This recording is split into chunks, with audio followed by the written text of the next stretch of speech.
Okay guys, dito Sir Jebby guys, inusog tabi guys. Para dili man sa ingon nga to brag you down guys Para makabalo pud mo sa kong background guys. Kay basi nagtulod-tudlo ra ko diri guys, dili ta legitimate kasi one of the power of the teachers, expert power, then legitimacy power. Okay? Para short background lang, I graduated from the most prestige university in Mindanao. Yeah, University of Mindanao, Digos College. Bachelor of Secondary Education, major and mathematics. And do not focus on the awards, guys. But more important, I have a licensed professional teachers in the Philippines way back. I passed the because I took the let March 2024. Then yeah, I became an officially a licensed professional teacher on May, if I'm not mistaken, May. Okay.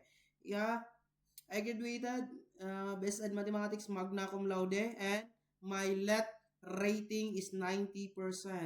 Muntik na ito guys. Pero it's okay guys, hindi talaga para sa atin yung top notchers. Walang problema yan guys.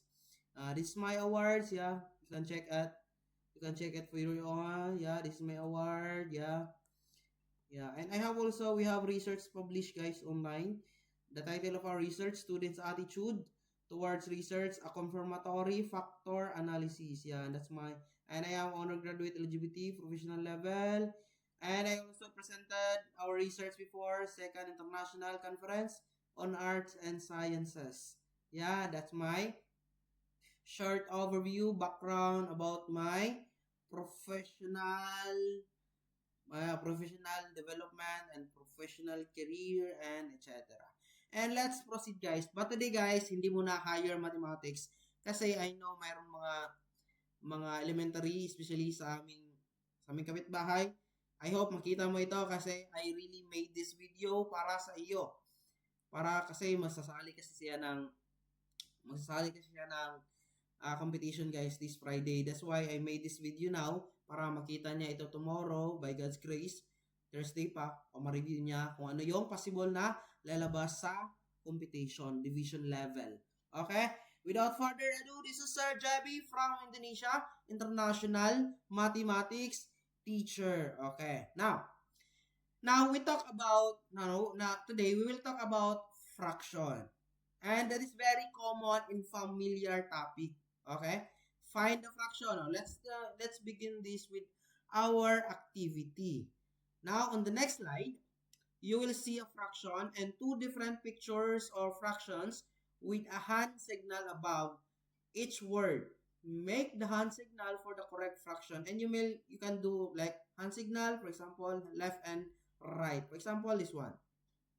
If your answer this one, this is for example, 1/2. You can answer this one. If answer is this one. Actually, there is already answer. I forgot to delete this one because I already teach this one to my tutees also in the Philippines. Okay. Now 1/2. That is this one. Okay. This is 3/4. Yeah, that is 3/4. Now 1/3. Oh, what is answer? This one or this one? That is okay. This one. How about this one? 2/3 or this one because this is 1/2, right? How about this one? 3/4. So this answer is this one, the first picture, because this one is 2/2, or that is 1/2. That is the second picture. How about 2/4? That is the second picture. How about this one? 2/2.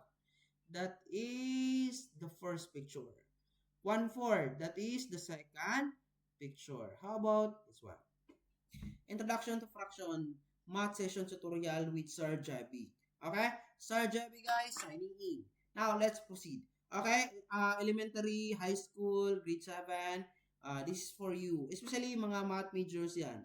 Review natin yung fraction natin. Baka puro tayo differential equation. Nalilimot na natin yung mga basic concepts of mathematics. Because whether we like it or not, kahit differential equation, mayroong fraction. Okay? Maraming rules ang fraction.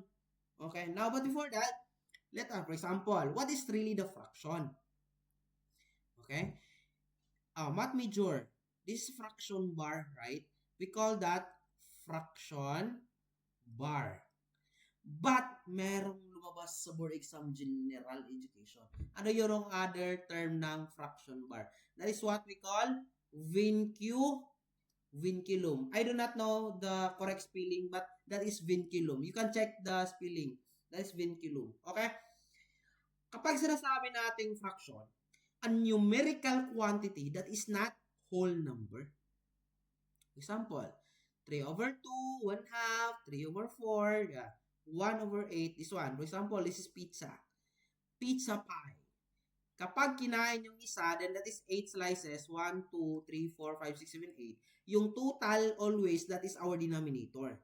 Yung numerator, yung nakain na. So, this one, nakita nyo, isa lang ang nakain dito. So, 1 over total 8 slices. That is fraction na. Because 1, yung numerator natin is that is part of the whole. Ang whole natin 8, ang 1 is part only sa ating whole fraction. Now, that is very common. Meron tayong tinatawag na classifications of fractions or types of fraction. But we will discuss first the proper fraction and improper fraction. Makinig kayo. Ano ang pagkakaiba or what is the difference between proper fraction and improper fraction? Sagot, comment down in the comment section below. Oh, anong pagkaiba? Math majors, especially kayo, alam nyo na dapat to. Wala kayong karapatan magtungtong ng kolehiyo kapag hindi nyo to alam basic ng classification of fractions. Okay? I'm not saying na dapat alam nyo to. Pero, obviously, dapat alam nyo talaga ito. That's very basic, yeah? Proper fraction and improper fraction. I'm not saying to the elementary. I'm talking about the math majors now. Okay. Okay. So, mga elementary, para ito sa inyo. Okay? Kapag sinasabi nating proper fraction ito, 1 half, example, 1 half, 2 over 3, 3 over 4, 5 over 7. And improper fraction naman, 3 over 2, 5 over 3, 9 over 4, 8 over 7. Now, try to observe. I will give you 2 seconds or 5 seconds. By example, can you now determine or can you now spot the difference between proper and improper fraction? Okay. Now, try to observe. 1 half, 3 over 2. Kapag sinasabi nating proper fraction, mas maliit yung numerator, ito, no, mas dako ang numerator kaysa denominator. Mali ito Dapat mas gamay. It should be gamay. Mas gamay ang numerator kaysa denominator, diba? Sometimes hindi natin makaligtaan natin pag-edit natin yung ating PowerPoint presentation. But proper fraction, mas maliit yung numerator. Ang numerator natin nasa itaas. Ito yung numerator natin. Okay? This is our denominator. Tingnan natin, sino yung malaki? Ang 1 or 2? That is 1. 1 natin numerator, mas maliit yung numerator kaysa denominator. Ang improper fraction naman, kabaliktaran. Mas malaki or mas dako, Bisaya na dyan kayo na, mas dako ang denominator. No, nabali lagi ni ay. What happened? It should be here. Nagbali sila sorry. Mas dako ang numerator dapat ni. Sorry, mali ni. Mas dako ang numerator. Numerator is greater than denominator. Dito, numerator less than denominator. Paano ba ito? Namali ang animation, guys. Dapat dito, ito. This definition, mas dako ang denominator. Okay. Dapat dito ito And itong definition dapat dito. Now, but it's okay. To clarify lang, para wag kayong mag-confuse sa definition, mali ito. Dapat ang improper fraction mas dako ang numerator compared to the numerator. Denominator. For example, 3 over 2. Di ba ang numerator natin 3? Ang denominator natin 2? Mas malaki yung numerator. That is improper fraction. Proper fraction, mas maliit ang numerator kaysa denominator. Therefore, in proper fraction, mas malaki yung denominator natin. Example, 1/2, 2 over 3, 3 over 4, 5 over 7. Again, now, this one. Next. Say, activity muna tayo, assessment. You can answer this one on your own. To those people who are watching now, okay, try sagutan natin ito. Say pares if the fraction is proper. Then say overload. Oh, ano na yan? Overload na kung kuhan. Sige. If the fraction is improper. 2 over 3, answer! Pares overload. Of course, that is pares. That is proper fraction. Because 2 over 3, tingnan nyo, mas malaki ang denominator at maliit yung numerator. 3 over 4, pares overload. That is pares overload. Pares lang yan. Proper fraction yan. 1/2, pares. Proper fraction yan. 6 over 5, mas malaki yung numerator. Ano? Overload. Improper fraction. 5 over 8, that is pares. Proper fraction yan. 5 over 3, that is overload. That is improper fraction. 5 over 9, that is pares. Proper fraction yan. 6 over 5, sino yung malaki? Numerator. Therefore, overload yan. Improper fraction yan. 7 over 5, napakadali lang ito. That is improper fraction. 9 over 5, that is improper fraction. I hope naintindihan. Again, review. Proper fraction, mas maliit ang numerator kaysa denominator. Improper fraction, mas malaki ang numerator kaysa denominator. I hope naintindihan. This one. And meron din tayong tinatawag ng mixed fraction. Ano naman yung mixed fraction, Sir Javi? O, Bisaya kay definition, guys. Yaro, kaning fraction na ay whole number and fraction form. O, example, this one. Para hindi malito, that is 1 and 1/2. Tama. This one, 3, 4 over 5. This one, 6, 4 over 5. Tarawang definition na ay whole number na ay fraction form. Asa ang whole number dira? Kanang 3, kanang 6, mao nang whole number. Kanang 1/2, mao na ang example, this one. Kana. Now, determine what is the whole number. 1 and 1/2. What is the whole number? That is 1. 1 is a whole number. Now, 1/2. Ano yung 1/2? That is the fraction form. Ito.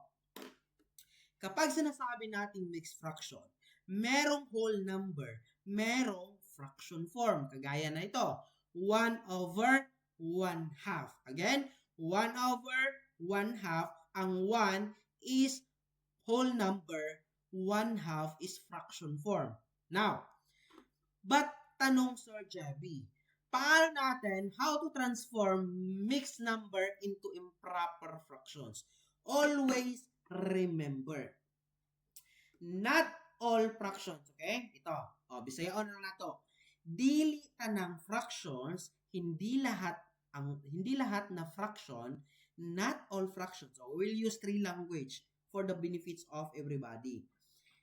Una, dili tanang fraction kay pwede nato i-transform into mixed fraction. In Tagalog, hindi lahat na fraction ay pwede nating i-transform into mixed number or mixed form. But now, from mixed number into improper fractions. Now, ang improper fractions lang ang pwede natin i-transform into mixed number. Pero kapag proper fraction, hindi pwede. Now, 1/2. 1/2. Ito. Paano natin ito i-transform into improper fractions, Sir Javi? Napakadali lang ito, guys. Itong denominator, ito yung pattern natin. 2 times the whole number. Anong sagot? 2. 2 times 1, 2. Ang sagot na 2, i-add natin sa numerator. 2 plus 1, that is 3. I-copy lang natin ang denominator. Now, tanong, 3 over 2, proper or improper fraction? Of course, that is improper. Why? O, tingnan nyo. Mas malaki ang numerator kaysa denominator. Again, kapag from mixed number to improper fraction, ang denominator il-multiply lang sa whole number. After that, yung sagot 2 times 1 is 2, i-add lang natin sa numerator. The answer now, 3. I-copy lang natin ang denominator na 2. O now, this one, 6 and 1/2. O, try nyo. Sagutan. You can pause this video and try. Okay? Now, here we go. Ano yung first step natin? Denominator times the whole number. Ano yon? 2 times 6, 12. Then, i-add natin sa numerator. 12 plus 1, that is 13. Copy lang yung denominator na 2. Tanong, proper or improper fraction? 13 over 2. Of course, that is improper. Tingnan nyo, mas malaki yung numerator compare sa denominator. Yun lang. Okay, next. But here, try this answer. This one. 9 plus 2, 11 over 3. Still improper fraction. This one, 3 times 1 plus 3 times 1, 3 plus 1, 4 over 3. Still improper fraction. This one, 5 times 7, 35. Plus 1, 36 over 5. Still improper fraction. Kasi by definition, ang improper fraction lang ang pwede natin i-transform into mixed number. Again, improper fraction, mas malaki ang numerator kaysa denominator. Very good. This one. Now, kanina, from mixed number to improper fraction. But here, how to transform improper fraction into mixed number? Ito na yon. Ito, 5 over 2. Okay? 5 over 2. Now, this one. This is improper. Kapag improper, pwede yan. Paano yan? That is improper. This is improper, right? That is improper fraction because malaki yung numerator natin. Now, divide lang natin yan. 5 divide 2. 5 divide 2, that is 2. 2 times 2, 4. Then, subtract natin. Merong remainder na 1. Ito yung quotient natin. Dapat alam nyo to. Ito yung divisor natin. Ito yung divisor natin na 2. Ito yung 1 na remainder. Ano yung formula dito sa Javi? Ang quotient natin, yan ang whole number. Ang remainder natin, that is the numerator. Ang divisor natin from the word divisor, denominator. Di ba? Take next, Sir Javi. Ano yung quotient natin? 2. Ano yung remainder natin? 1. Ano yung divisor natin? 2. Try natin ibalik. 2 times 2, 4. Plus 1, 5 over 2. Diba? Bumalik lang. Ito. 20 divide 7. That is 2. 2 times 7, 14. 20 minus 14, 6. Whole number natin, quotient. The remainder natin, 6. Then, 7. 7 times 2, 14 plus 6, 20 over 7. That is still 20 over 7. This is a mixed form or mixed number from 20 over 7. I hope naintindihan. This one. Transform improper fraction into mixed number. Now, tanong nga muna, you have to determine first if that fraction is improper or not. So, 9 over 2 is improper. So, pwede natin itong i-transform. So, 9 over 2, 9 divide 2, that is 4, then 8 minus 1. So, 4, 1 half. That is 4, 1 half. This one, 11 over 3, pwede yan. That is improper fraction. 11 divided 3, that is 3. 3 times 3, 9. 11 minus 9, that is 2. Tama? 2 ba? Then 3, 2 over 3. 3 times 3, 9 plus 2, 11 over 3. This is the same. This one, 15 over 7, that is improper fraction. Therefore, divide lang natin yan. 15 divide 7, that is 2. 14, 1. So, 2, 1 over 7. Balik natin. 7 times 2, 14. Plus 1, 15 over 7. Bumalik lang. Okay? I hope naintindihan. This one. Last. Transform improper fraction into mixed number. 1 over 5. Proper, improper. That is proper fraction kasi maliit ang numerator. So, hindi natin yan pwede i-transform into mixed number. Note, only improper, as I said earlier, only improper fraction can be transformed into mixed number. This one, 30 over 8, that is improper. So, divide lang natin, 30 over 8, or you can still simplify that one. But 30 divided 8, that is 3. 24, then 6. Tama? So, 3, 6 over 8, or 3, divide natin 2 ito. Hindi lang natin yung divide kasi yan yung, kasi hindi natin isinimplify dito. Kapag simplify natin ito, that is 15 over 4. So, hindi natin simplify, okay na itong sagot na ito. Now, 18 over 5, improper or proper? That is improper. So, divide natin. So, pwede yan mag-mix number. 18 divided 5, 3. 3 times 5, 15. 18 minus 15, 3. So, 3, whole number natin, quotient. Remainder, numerator, divisor, denominator. Balik natin. 5 times 3, 15. Plus 3, 18 over 5. Napakadali lang. This one. Now, let's discuss similar fraction. Napakadali lang ito. Kapag similar fraction, all denominators are the same. Dissimilar fraction, all denominators are not the same. For example, this one. The same yung denominator. Dito, hindi parehas ang denominator. What is the really important, Sir JB? Bakit kailangan natin i-determine kapag similar or dissimilar or not? Kasi meron tayong tinatawag na adding of fraction, subtraction of fraction. We cannot add directly if not, we cannot add directly of certain fractions kapag hindi the same ang denominator. For example, identify if the following fraction is similar or not. 1/2 and 2/3, that is dissimilar. 2/3 and 3/2, 3/5 rather, that is dissimilar. 1/2 and 1/2, that is similar. 1/3 and 2/3, similar. Okay? This one, similar, dissimilar. This one. This is the application of similar and fractions. But next vlog, magdi-discuss ako paano mag-add ng fraction, paano mag-add kapag mayroong mixed fraction or mixed form. But main idea guys, malaking tulong ito kapag marunong kayong mag-determine ng classification of fractions. Similar, pwede natin i-add directly. For example, 1/2 plus 3/2. Similar, copy lang denominator, i-add lang ang numerator.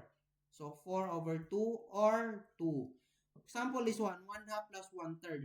Dissimilar. So, hindi natin pwede i-add yan directly. Kasi dissimilar. Kukunin muna natin yung LCD. And that would be our next vlog for the next video lecture by Sir JB. But today, classification muna tayo. Improper and proper. Again, proper, maliit ang numerator. Improper, malaki ang numerator. Similar fraction, the same ang denominator. Dissimilar, not the same ang denominator. I hope mayroong natutunan, especially sa mga high school, elementary natin. I hope mag-share and like kayo. Follow. This is Sir JB from Indonesia. For today, this is our topic. Okay, maraming salamat sa inyo.